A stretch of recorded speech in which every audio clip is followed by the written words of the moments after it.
الحمد لله غافر الذنب وقابل التوب شديد العقاب ذي الطول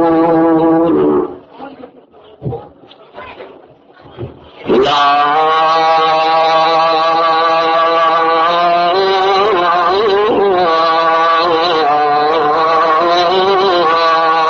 إله إلا هو إليه المصير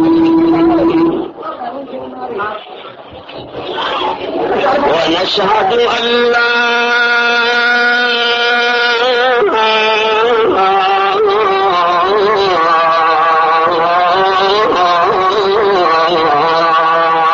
إله إلا الله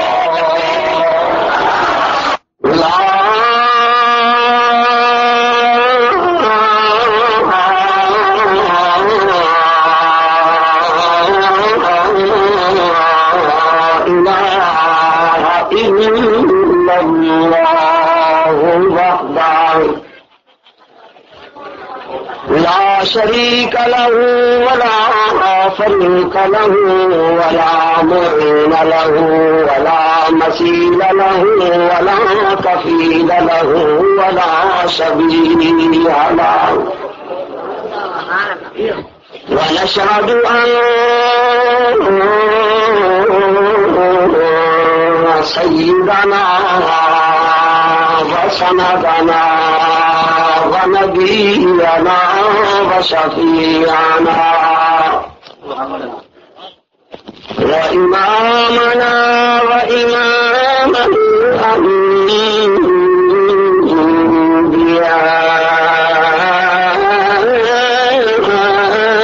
الأنبياء والمرسلين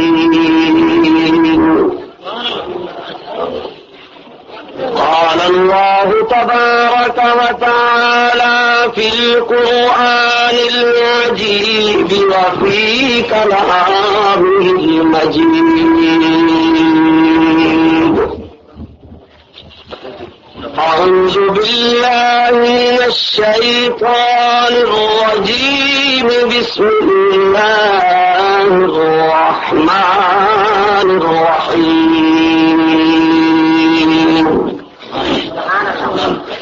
وعباد الرحمن الذين يمشون على الأرض هونا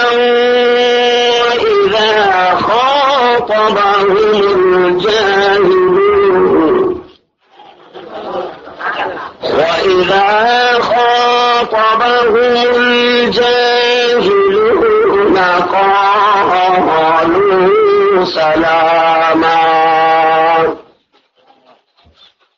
والذين يبيتون لربهم سجدا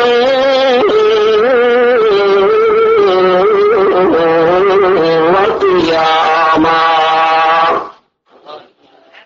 والذين يقولون ربنا اصرف عنا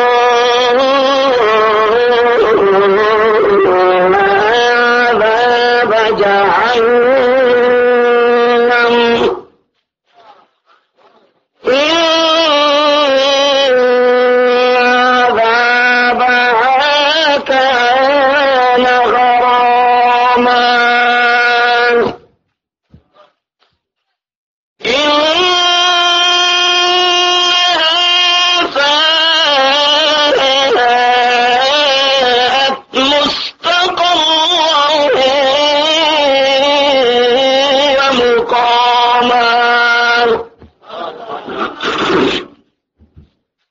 والذين إذا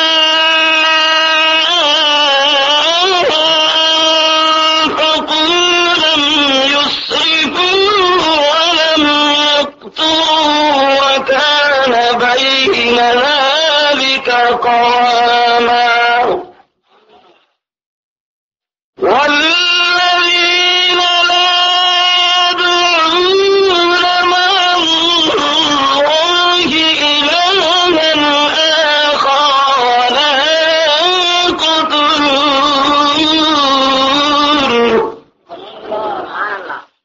ولا يقتلون النفس التي حرم الله إلا بالحق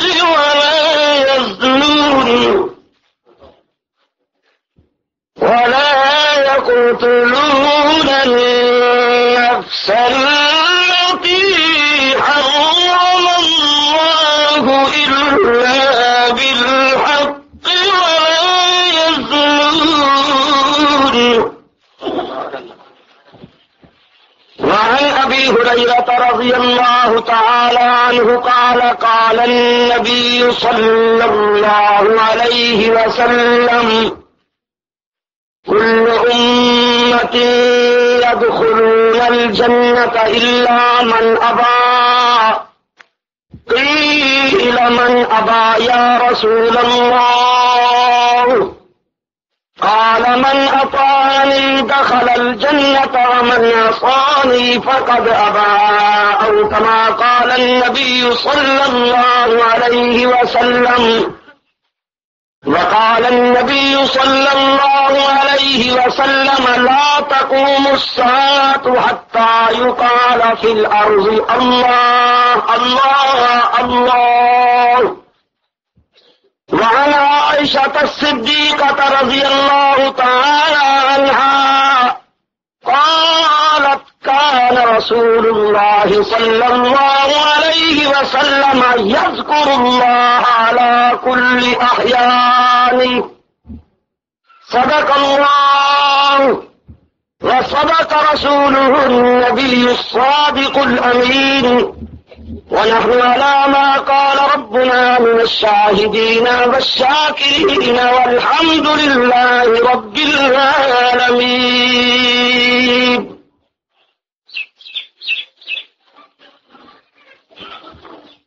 مجاہد اہل سنت برادر بزرگ حضرت مولانا حق نواز صاحب صدر جلسہ، واجب الاحترام علماء کرام اور جملہ سامعین برادران اہل سنت اور میری پاک دامن بہنیں مائیں بچوں بچیوں، یہ اجلاس اور حاضری اللہ تعالیٰ قبول فرمائے اور ہم سب کے لیے اللہ تعالیٰ اس محفل کو نجات کا ذریعہ بنائے. گزشتہ دنوں اسی طرح جنگ کے مضافات میں ایک ولی اللہ کی مزار اقدس پر جلسہ تھا. وہاں ماسٹر محمد اقبال صاحب سپاہ صحابہ کے مجاہد تشریف لائے اور مولانا حق نواز صاحب کا جیل سے پیغام لائے. مولانا حق نواز صاحب کا حکم جب بھی آئے اس کی تعمیل کرنا ہم اپنا مذہبی فرض سمجھتے ہیں. تو میں نے یہ تاریخ نوٹ کی. میں بھکر کے دور دراز علاقے میں رات تھا، جلسے میں سفر کی مجبوریوں سے کچھ لیٹ ہوا، لیکن الحمدللہ حاضری بھی ہوئی اور اس بہانے سے مولانا صاحب کی زیارت بھی نصیب ہوئی. بزرگوں، بھائیوں، نوجوانوں، جیسا کہ آپ نے اشتہار اطلاع کے ذریعے اس پروگرام کا حسین عنوان آپ نے دیکھا ہے کہ یہاں ایک بزرگ، ایک ولی اللہ کی یاد میں ان کی سیرت میں جلسہ کیا گیا ہے. اللہ تعالیٰ ساری کائنات کو اولیاء کرام کے نقش قدم پر چلائے.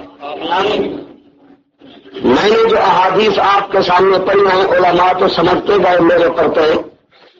حدیث میں رحمت دو عالم، امام الانبیاء، سید الانبیاء، خطیب الانبیاء، رئیس الانبیاء، حکیم الانبیاء، سلطان الانبیاء، شافع روز جزا، حبیب کبریا، احمد مجتبی، جناب حضرت محمد رسول اللہ صلی اللہ.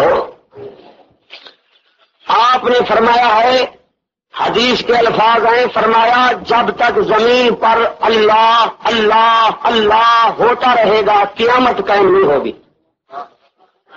ذکر کی برکت سے زمین آباد رہے گی۔ ولی اسی کو کہتے ہیں جس کو ساری کائنات سے زیادہ اللہ سے محبت ہو جائے۔ یہ کوئی ضروری نہیں کہ ولی بوڑھا ہو، عمر زیادہ ہو، کرتا لمبا ہو، چادر اس طرح ہو، نہیں، نوجوان بھی جوانی میں ولی بن سکتا ہے۔ عورت بھی گھر کی چار دیواری میں بیٹھ کر اللہ کی پہچان پیدا کر کے عورت بھی ولی بن سکتی ہے۔ بچہ بھی محنت کر کے ولی بن سکتا ہے، اور بوڑھا بزرگ بھی اللہ کی یاد کر کے ولی بن سکتا ہے۔ میں اس عورت کو ولیہ مانتا ہوں۔ اس جلسے میں عورتیں بھی آئی ہیں، کچھ سنتی جائیں۔ جو عورت فرعون کے کفر کے بنگلے کے کونے میں رہتی تھی، اس کے شوہر کا مقابلہ اللہ سے تھا۔ اللہ تمہیں ہمیں ایسے بدبخت انسان سے بچائے جس کا مقابلہ اللہ سے ہو۔ وہ کہتا تھا کوئی رب نہیں اور میں ہوں رب اعلیٰ، میں بڑا رب ہوں۔ اللہ کی تقسیم دیکھیں کہ اسی ربوبیت کے دعویٰ کرنے والے کے بنگلے کے کونے میں بیٹھنے والی عورت نے اللہ کی محبت کو اپنے دل میں مقام دیا اور اپنے شوہر کو کہا کہ بکواس بند کرو، تو رب نہیں، میرا رب اللہ ہے۔ 18,000 کی اور اس بستی کی، ولی اللہ کی بستی میں رہنے والی ماں بہنوں، کروڑ پتی عورتیں، ایئر کنڈیشنوں میں رہنے والی عورتیں، گریجویٹ عورتیں اور بڑی بڑی عورتیں، آج تک تاریخ میں ان کا نام نشان نہیں ملتا۔ جس عورت نے اللہ سے اپنا تعلق قائم کر لیا، قیامت آ سکتی ہے، اس آسیہ کا ذکر قیامت تک بلند ہی بلند ہوتا جا رہا ہے۔ یہ عورت ولی تھی، اس کو اللہ کی ذات کے لیے پٹائی کی گئی، اس کے ہاتھوں پاؤں میں لوہے کی میخیں گاڑ دی گئیں۔ حق والے یہ ہوتے ہیں، اور میدان میں لایا گیا۔ فرعون نے کرسی ڈال دی، آنکھیں سرخ تھی، آسیہ اب بتا میں رب ہوں یا نہیں؟ اس ولیہ عورت نے جواب دیا کہ فرعون ابھی تو کچھ نہیں ہوا، میرے اس بدن کو قیمہ بنا دے، میرے قیمے کے ہر ذرے سے آواز آئے گی تو رب نہیں، میرا رب اللہ ہے۔ بس مجاہد میرے ساتھ بیٹھا ہے، میں بھی اور آپ بھی ان کے بیان کے پیاسے ہیں۔ میں تو صرف ان کی حکم کی تعمیل کے لیے آتا ہوں کہ میں اس پاکستان میں اس شخص کو مجاہد اہل سنت کہتا ہوں۔ میں کمزور ہوں، میں واز کرتا ہوں دن رات، یہ شخص صحابہ کی عظمت کا پھریرا اٹھایا ہوا ہے۔ ہم ہر اجلاس میں انفرادی اجتماعی طور پر اس بھائی کے لیے دعا مانگتے ہیں، یا اللہ تو قدم قدم پر اس کی مدد فرما۔ ہم کچھ نہیں کر سکتے، ناداں ہے وہ جو تکیہ کرتے ہیں اپنے رفقا پر، دانا وہی ہے جو سہارا کرتا ہے خدا پر۔ تو بھائی ولی ہر شخص بن سکتا ہے، صرف اتنی بات ہے کہ اللہ کی محبت پیدا کر لے، ولی اسی کو کہتے ہیں۔ اور میں نے جو قرآنی آیات آپ کے سامنے پڑھی، ان میں تو اللہ تعالیٰ نے اولیاء کو شیشے کی طرح بیان فرمایا ہے۔ جب تک ولی رہیں گے قیامت قائم نہیں ہوگی۔ یہ پاکستان، قیام پاکستان، یہ اولیاء کی محنت اور برکت ہے۔ اولیاء نے پرچم اٹھایا تھا کہ فرنگی کو نکالیں گے، پاکستان میں خدا کی توحید کا پرچم لہرائیں گے۔ قیام پاکستان نتیجہ اور صدقہ ہے محنت اولیاء کا۔ تو بھائی اولیاء وہ ہوتے ہیں جن کی سیرت صورت سے محمد عربی کی سنت کی یاد تازہ ہو جاتی ہے۔ ولیوں کی ایک داستان ہے، میں ایک ایک نام سے پکاروں تو کیا بتاؤں۔ میں صوبہ سندھ میں اکثر جاتا ہوں، پنوا کے لیے ایک تحصیل ہے، اس کے ساتھ ایک درگاہ ہے ولی کی، حالے جی شریف۔ جب میں پہلے وہاں واز کرنے کے لیے گیا، میں نے پوچھا اس بزرگ کی کیا تاریخ ہے۔ ایک سندھی بوڑھے کی چیخ نکل گئی، گر پڑا، کہتا ہے پنجاب سے آنے والا مولوی، یہ وہ ولی تھا جب اس نے یہاں مسجد بنائی تھی ہمیں کلمہ نہیں آتا تھا، جب اس ولی کا جنازہ اٹھا تو 12,000 مرد عورت تہجد کے پابند بن چکے۔ لوگوں